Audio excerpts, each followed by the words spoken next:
Oh shoot. Today we're gonna review the Eunorau FAT all-wheel drive electric bike.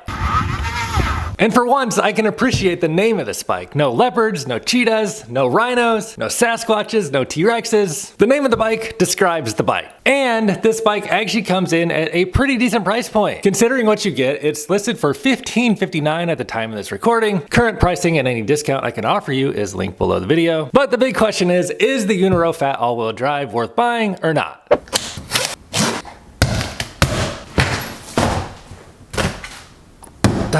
Hatchet is not going through 2 layers. Somebody send me a chainsaw. Guess we'll do it the old-fashioned way. Check it out, check it out, check it out. Whew, this wheel's got some weight to it, because it's got a motor on it, obviously. It's listed as a 250 watt nominal motor. Now that's just how much it can take nominal. Certainly you could send it more power than that for burst. Then it has the 26-inch tall wheels, 6 inches taller than the ones you see in the background there, and 4 inches wide with knobby tread, and a little bit of red flare with disc brakes, obviously. Get off of there. And 160 millimeter drilled rotors. Usually I like to see 180. I wonder if they're hydraulic. Let's take a look at the seat. Looks like we're about to go racing. Got that same red flare. Relatively narrow, sporty looking seat with a cutout and some red to match the wheels. And a little bit of suspension built into the seat post. Where's the bike? I see a wheel. Where is the frame? That's right, we got dad jokes here. Look at that camo, that actually looks pretty decent. I've got to say, I'm a fan. Matchy matchy. Come on out and play. Comes with a rack. It's got some sort of springy thing on there. Not sure what that is yet. And a taillight. Seriously though, look at that camo. This like legit looks great in my opinion. And we'll take a look at that motor in just a moment. Get in here a bit more. Oh shoot. About took you guys out. And another look at that camo. Handlebars are looking narrow. Get out of there. So it looks like we get round hand grips. They're rubber, twist throttle on the left. Very basic display. And a switch to operate the motors. Rear, front, both. 7 gears on the Shimano shifter. Mechanical disc brakes. Handlebars sweep back just a little bit. Not much of a rise at all. Pretty flat, narrow setup. Does have front No, it doesn't have front suspension. Oops. Okay. That explains why this bike didn't feel that heavy when I was picking it up. No suspension on this bike. It'll save you some weight at the expense of ride feel, but that's kind of what the fat tires are for, to absorb some of the bumps. We'll see how it goes. Let's get to the battery. Twist it right here. Slides right out of that camo frame. Yes, there is a frame there.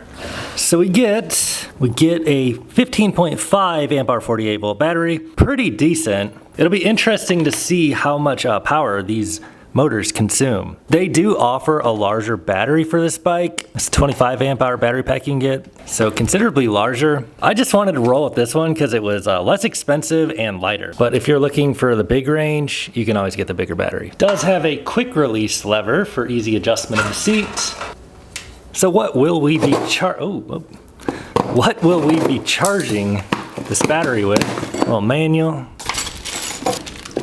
Charger is listed as 2 amps. So 15.6 divided by 2, it'd be roughly 7-ish hours to charge this thing from empty to full. I mean, if you actually ran it down to 0, which you could do probably, we'll find out. I wonder how full it is when they ship it. About half. The Dorado Plus battery, whatever that means. Get it on the charger now. Here's what a 15.5 amp hour battery pack looks like in comparison to a 60 amp hour battery pack. Certainly some trade-offs to be made there. I was actually really torn between the camo and the blue.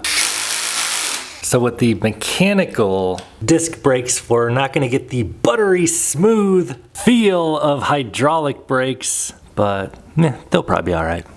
All right, let's install our motor, our wheel, or whatever.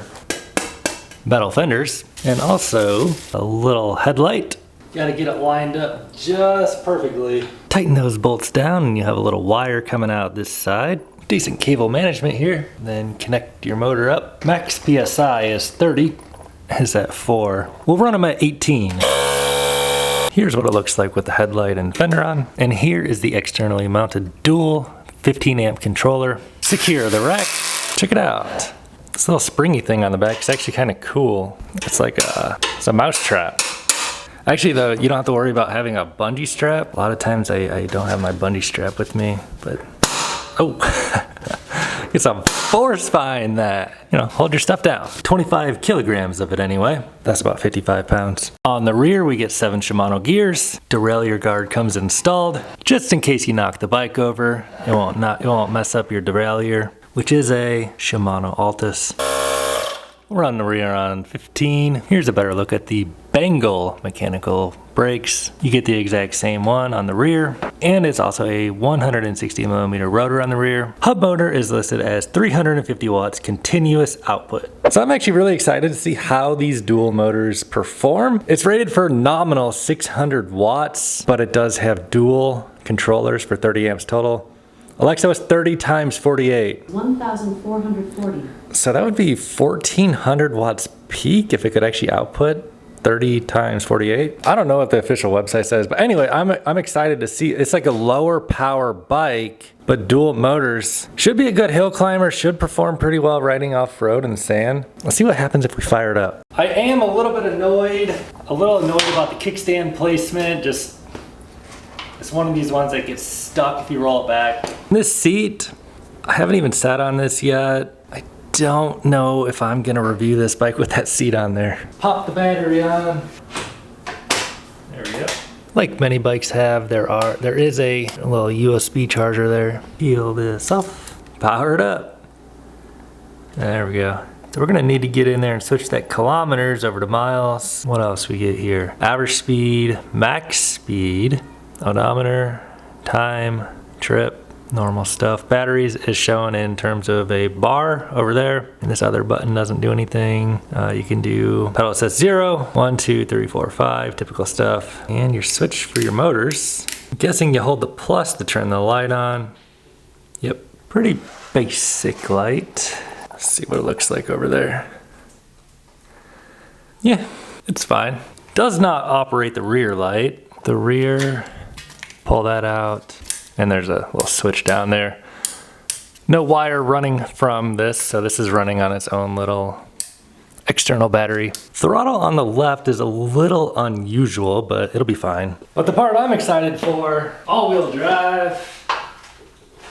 Oh yeah, you can feel that all-wheel drive. Yeah, this seat, don't love the seat. In general, I'd say this bike feels a little bit smaller than a normal fat tire cruiser kind of bike. Just not having that front suspension on there.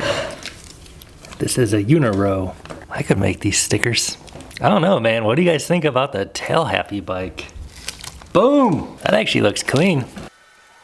Just like that, we have a Eunorau. All right, let's swing a leg over the all-wheel drive fat bike on a full charge. So I'm super excited to try this thing out on the beach in the sand, but we have a few other things we need to do first. Of course, we'll start with the Strava to check our range. However, this battery isn't gonna give us a percentage or a voltage. Now with both motors on this bike, it is a 600 watt nominal output motor. We're gonna run both those motors on the 20% grade. Let's see how it does. I weigh 200 pounds from a stop, full throttle. Oh, it's coming down. All right, beast mode straight up this thing, so amazing. Dual motors really is like one of the best hill climbing ways to go. Let's try it on just one motor. I flipped it to the right, I'm not sure what that is. So one motor, not so much, obviously. And this is with no pedaling at all. And let's flip it to the other motor and give it a full go here. Pedal assist 5, throttle only again. Made it up a little bit more. This must be the back motor. One more time with both motors, throttle only, man, you can really just feel that torque. Give you a good jolt. Strong hill climber. Now, this thing's got some pep in it. So we're gonna get out here today, do a little bit of off-roading. Not this off-roading. Is this off-road? Yeah, most of the environment. Not right now. We're in the environment. Let's just try this on some stairs right away. Dual motor. Oh yeah. Okay, so first observation, I do not think this seat is gonna cut it for me. We are going to stop by Tail Happy Warehouse and swap out this seat. Oh yeah, this thing just takes off when you twist that throttle. Second observation, this bike feels a little bit smaller than a lot of fat tire e-bikes I try and review. Maybe because it doesn't have front suspension, the whole front end sits a little lower. Let's go swap out this seat post real quick. Which one to choose? Dude, none of those seat posts fit. This one doesn't fit either. Guess we'll just swap it out this way. All right, much better now. I should mention they do offer a seat upgrade option as well as a brake upgrade option on this bike. So it's nice that they do let you get into this bike at a pretty darn cheap price, 1,500 bucks for a dual motor electric bike with a decent sized battery. And then you can choose to add upgrades as you see fit. So let's feel this thing out. Gear 1, you know, has a standard 7-speed Shimano shifter. We're on pedal assist 1, just one motor. And it is a cadence sensor, so pedal assist 1 gives you like a very gentle amount of help. Top speed on this bike out of the box is 20. I did find out how to modify that. We'll do that in just a few. Pedal assist 3, pedal assist 4, pedal assist 5. So very gentle help. Like I can feel the motor helping me, but you know, it feels like 350 watts. I'm pretty sure this is the rear motor. Let's switch it to the other one. Wait, I'm confused, which is which? Oh yeah, that's front. So front motor, pedal assist 5, throttle only. Yeah, you can feel it, you know, it's like a 250 watt motor. Now the benefit of running one of these like, you know, single motor setups or just using one motor at a time, you'll really conserve your battery life a lot. So we'll probably conserve a little bit of battery life on the way to riding on the sand. If you're gonna get this bike, you know, I think the two main benefits of this bike is one, being able to do some legit off-road riding, all-terrain riding. Hopefully, we'll see if it can actually handle riding in the sand. And then 2, like I just showed you, hill climbs. So front motor, full power. I'm gonna switch it on the go. Okay, so there's like a small little lag and it switches over to the other motor. I really can't tell a difference in the power delivery at first observation. It'll take us up to 20 though. Brakes are mechanical brakes. They're fine. I can really tell by not having that front suspension on there, the whole front end just feels more firm and like planted. A little bit different than the bikes that have the front suspension. The other thing I'm noticing is it kind of brings the whole front end down about a couple inches. Normally these fat tire e-bikes, they kind of just sit up about this much higher, so like your whole handlebar is raised up. Then a lot of times they have like riser handlebars on the fat tire e-bikes. So in general, this one tends to put you like a little bit more forward than some of the other fat tire e-bikes I review. Or I guess you could say like the whole front end of my body feels a little bit lower. Let's do dual motor. Oh yeah, it kicks in, you feel that extra motor. I'm excited to try the 0 to 20. But before we do that, we're gonna modify the top speed because we're gonna get out on the fast road in a moment. I downloaded the instructions. So you hold down the mode button for a few seconds. It brings you in here. So we got it in miles per hour already. And then after the password one, oh, default password is 191919. Okay, cool. Now we can get in and change the top speed. All right, excellent. So 20 is stock, and we'll just put it on 62 is the max. So we're setting it to 62, boys and girls. Flip it on to dual motor here, bump it on up to pedal assist 5. Merge on out here into traffic. And let's see what it'll do under throttle only now. Brings you up to beyond 20, nice, all right. 22, 24, 24. Come on, you got more than that. Okay, maybe 24-ish is about the top. Do 0 to 20 acceleration, throttle only. I weigh 200 pounds. It's a bit odd that the throttle is on the left side than the right. So GPS is in the right hand today. Ready, go. Feel that launch pretty good. 10, 15, 20, 22, 24 on the GPS, 25 on the GPS. So the onboard speedometer might be reading a bit low. Not bad, really. I was kind of thinking it'd go a little faster, like top speed wise, but just having the dual motor, dual all-wheel drive really makes a difference.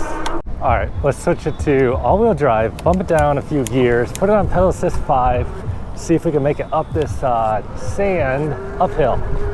Whoa. It's kind of, yes, no, yes. I just kind of lost control. You know, it could do it. I'm sure it could do it. We'll bring it out there for a flat sand test in a few. Uphill is pretty challenging for any bike. It's right here. I don't know how much that little seat post on the back helps there. It's not really doing too much. What's happening here today? Wheelie crew. I don't know if I'm standing in a good place here or not. Look at the skill.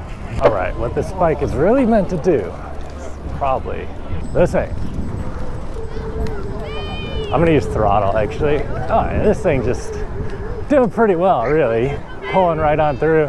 So it's 600 watts nominal power, and this is throttle only. If I put in some pedaling, obviously, that'll ratchet things up a little more. A lot of times what I do is just go straight on down there to the hard pack stand, but this thing, it can just ride right on through the loose stand. all-wheel drive, man, that's the benefits. I wish it gave us like a little power output or something. I wonder how long it can do this without like cutting out the controller. Going uphill on the sand.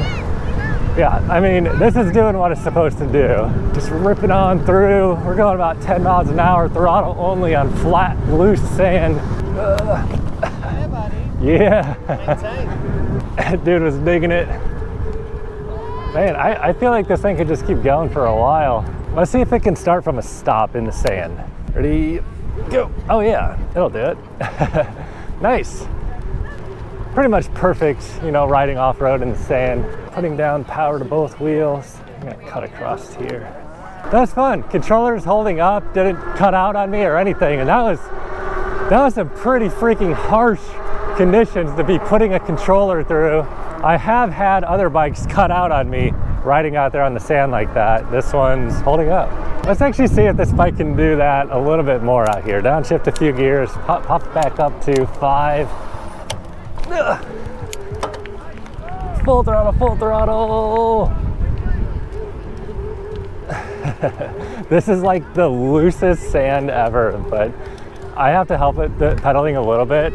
I don't know like what wattage it's giving me right now, but like still going strong. I'm seeing 4 out of 5 battery bars right now. That's probably just a little voltage sag, but it's powering through.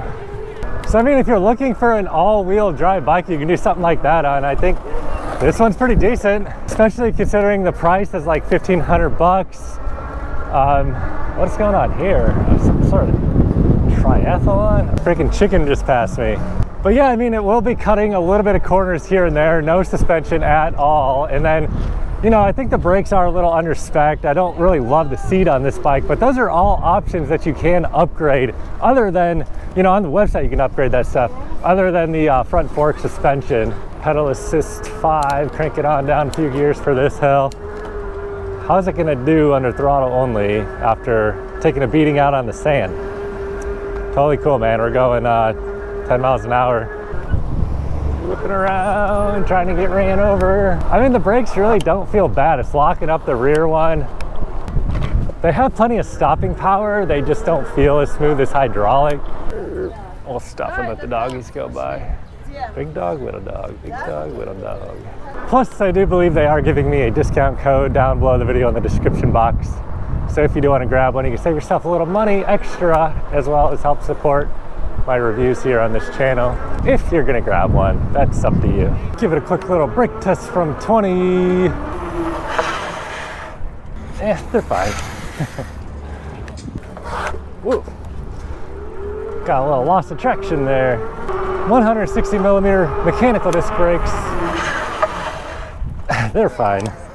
They would feel a little bit more smooth if they were hydraulic brakes instead of mechanical, but you know, you can't upgrade them. That is an option. There's a upgrade on the actual website. Honestly though, for everyday riding, like they'll be fine as long as you're not doing like, you know, riding down from the top of the Santa Monica Mountains or something crazy. Whew. Let's see how well it can do climbing 85 feet of elevation gain on a 12% grade up the California Incline. So after about 9.5 miles, we're sitting on 4 out of 5 bars. So we'll start it out on pedal assist 5, crank it down a couple gears. Obviously no trouble at all, throttle only. We're accelerating up, man. This is like a motorcycle. Whew. Up the California Incline, hitting 10, 14, and almost 20, not quite. In general, this is like a torquey kind of bike. It accelerates and has torque, but above, 1920, it kind of runs out of horsepower on the top end. So we were just down there. So final thoughts on the Eunorau Fat Tire all-wheel drive. I mean, if you're in the market for an all-wheel drive Fat Tire e-bike around $1,500, I don't think this is a bad option at all. It's got a relatively decent battery pack, 48 volt, 15 amp hour. Should crank out some pretty good range.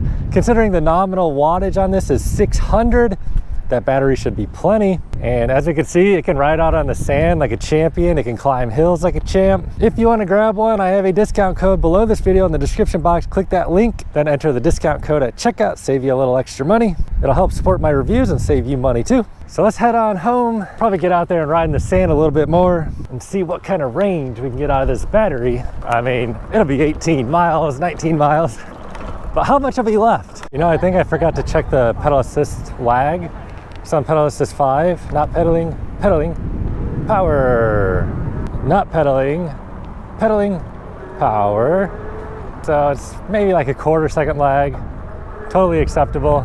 Throttle response is pretty good. Maybe probably about a tenth of a second. Rip it through the sand, through Muscle Beach, muscling through Muscle Beach, how about that? I love these dual motor bikes. Sure, they do cost a little extra to get that motor on there, but boy, are they fun. Dude, this chick's running backwards. Let's make use of this bike. Sorry. Kind of just darted out in front of me there. There we go. Let's see if we can pass this guy on the inside. It's like a Mario Brothers shortcut. Speaking of Mario Brothers, look at that go-kart up there. Didn't work out.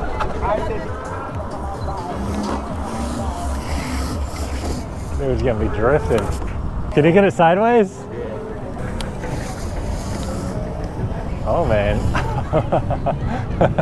I meant sideways, not flipped over. So I just crossed over 18 miles, pretty much the normal route, except a little more harsh riding than usual out in the sand, because this bike can do it. And we are showing 3 out of 5 battery bars. It's a little bit of a bummer it doesn't give us the exact voltage of the battery, so I can give you an exact percentage, but a 15.5 amp hour battery pack, 48 volt system should give you pretty decent range. I did choose this bike over the larger 25 amp hour battery pack just to keep things lighter, and I just know, that's roughly the range I run anyway. Another thing I noticed about this bike while riding, I like that you can switch it over to one motor, and it makes it easy to kind of keep your power on trickle while moving at like a pretty good pace. Some of these cheaper cadence sensor style bikes, is hard to control how much power you're giving it. So by distributing that power through 2 motors, 350 on the back, 250 on the front, you can just run one motor and use less battery. And then of course you've got that dual motor on tap. It'll crank things up. And anyway, as I mentioned, if you're looking for a dual motor bike like this, I think this is a pretty decent option at the price point. Use my discount code below the video. If you want to grab one, of course, I greatly appreciate your support. However, if this is not the kind of bike you're looking for, you can watch this video next. Thanks for watching, guys. Catch you next time.